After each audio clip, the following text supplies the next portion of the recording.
Glasgow has, without a doubt, the most expansive rail network in the entirety of Scotland, with one train station per roughly 10,500 residents. And that's excluding the Glasgow subway, which adds an extra 15 stations onto that tally.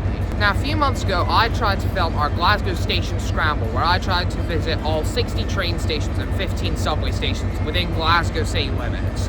And the only way I was able to do that was using the SPT Roundabout ticket. For those uninitiated, the SPT, or Strathclyde Partnership for Transport, is a regional transport partnership which oversees most things to do with public transport within Strathclyde, and more importantly, Greater Glasgow. They own and run the Glasgow subway, they subsidise a bunch of commercially unviable bus routes, they maintain most, if not all, bus stops and bus stations within Strathclyde, etc, etc. Now, the Roundabout is a rail day ticket that for just £7.70 gives you unlimited train travel to a list of over 110 railway stations, alongside unlimited travel on the Glasgow subway. This includes everywhere within Greater Glasgow and also beyond to places such as Cumbernauld, Dumbarton and Motherwell. Now, after digging about on the Office of Rail and Roads data portal whilst planning GSS, I sort of thought to myself, what is the least used train station in all of Glasgow? And thus, I spent a painstaking 7 hours going through the data portal, looking at all the stations on the roundabout, putting it in,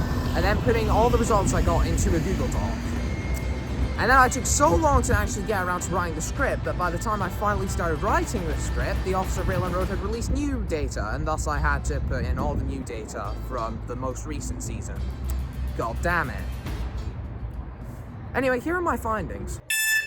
Having a look at the Roundabout Fare Zone map on the SPT website and comparing it to a map of every local authority area within Scotland, we can see that the Roundabout ticket covers most stations in Glasgow City, East and West Dunbartonshire, North and South Lanarkshire, Renfrewshire and East Renfrewshire. Knowing this, I then went onto the ORR data portal and selected all of the aforementioned local authority areas, filtering out stations on the Lanark, Larkhall and Balloch branches, all stations on the Shotts line east of Carfin, all stations on the Ayr Coast line south of Milliken Park, and a couple other oddball stations, those being Langbank, Shieldmuir, and Wishaw.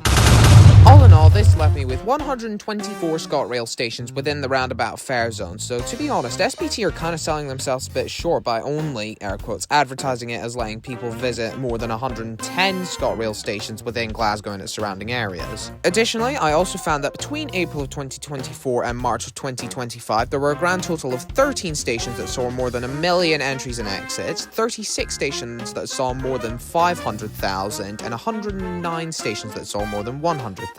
Additionally, linked in this video's description will be the more detailed roundabout map that I made, both a version with just the railway lines and one that has all the stations and their corresponding data, along with a table that has all the data I gathered from the ORR data portal. The top two spots on this list are occupied by Glasgow Central and Glasgow Queen Street, and yeah, that doesn't really surprise me. They are the first and third most used stations in Scotland, respectively. Paisley Gilmore Street and Partick stations take spots 3 and 4 on the list, both averaging out at about 3 million passengers each between April 24 and March 25. Funnily enough, actually, if it weren't for Haymarket Station in Edinburgh, both Paisley Gilmore Street and Partick would be in the top 5 most used stations in all of Scotland, meaning that 4 of the top 5 would be stations in Glasgow.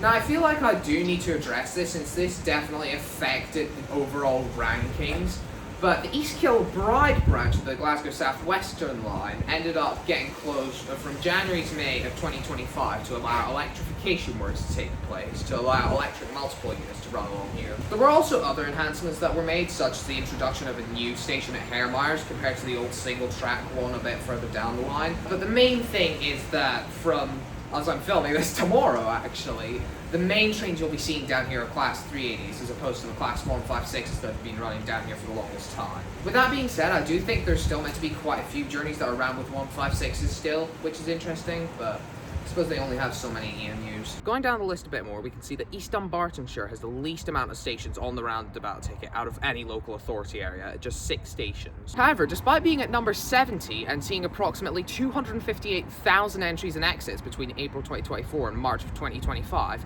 Hillfoot Station is actually the least used station in East Dunbartonshire, as all its stations are on the roundabout ticket. So whilst there's only a few stations within East Dunbartonshire, the usage of those stations is actually quite high compared to some other places, say, I don't know, West Dunbartonshire. Here's something I noticed.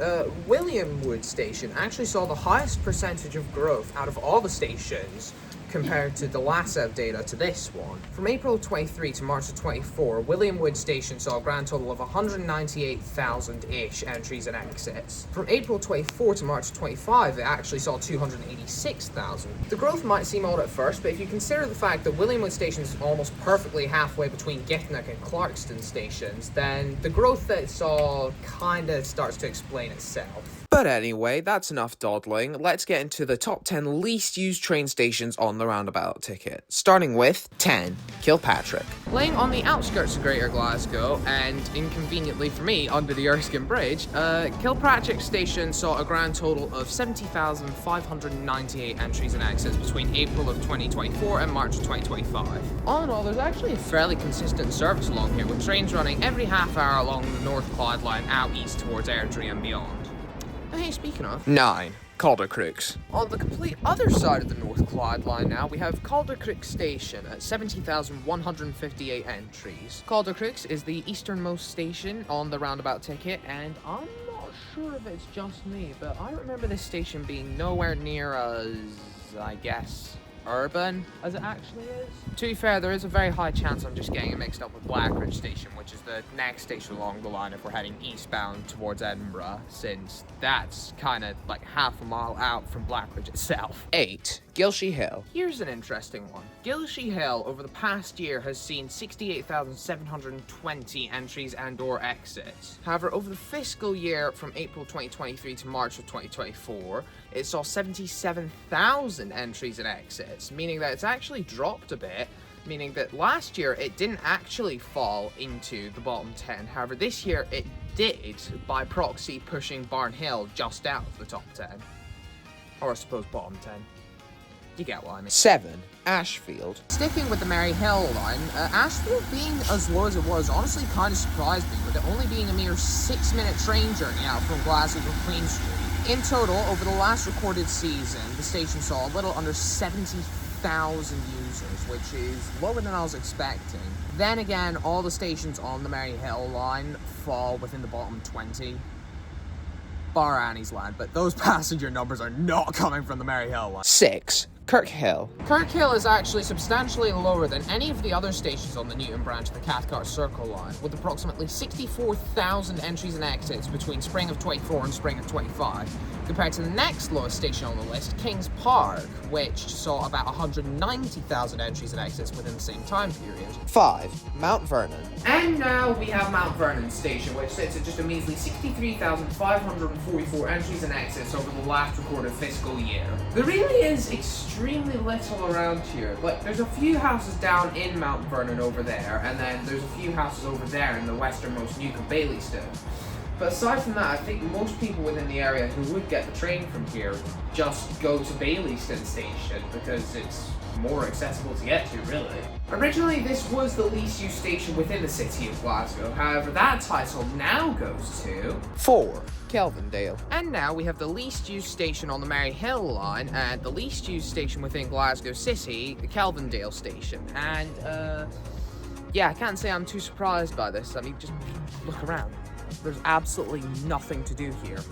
Well, except for getting some pretty stellar photos of, 156s trundling back and forth along here. Another wee funny thing about this station is that it's actually the only one on the Maryhill line to only have a single platform. 3. Coatbridge Central. Quite a big jump now. Between April of 2024 and March of 2025, Coatbridge Central only saw about 45,000 entries and exits. Not really a lot for a station to have the grandeur title of Central in its name. To be fair, we're like a less than 10-minute walk away from Coatbridge Sunnyside anyway, and the trains from there into Glasgow are a lot quicker than the trains from here, so... This means that by proxy, this is the least used station on the entire Roundabout ticket where the main origin or destination wasn't either Glasgow Central or Glasgow Queen Street, as most passengers are travelling between here and Motherwell. 2.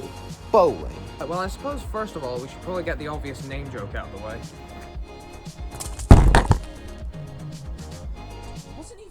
Anyways, in total, Bowling Station saw a grand total of 27,310 passengers between April of 2024 and March of 2025, and yeah, that's about as much as I can say about it. In reality, it's kind of just like a nicer version of Kilpatrick Station, as instead of being under the dark, dingy Erskine Bridge, you're actually in quite a nice open stretch, literally right on the banks of the Firth of Clyde. However, the award for the least used station on the entire roundabout ticket goes to, drumroll please,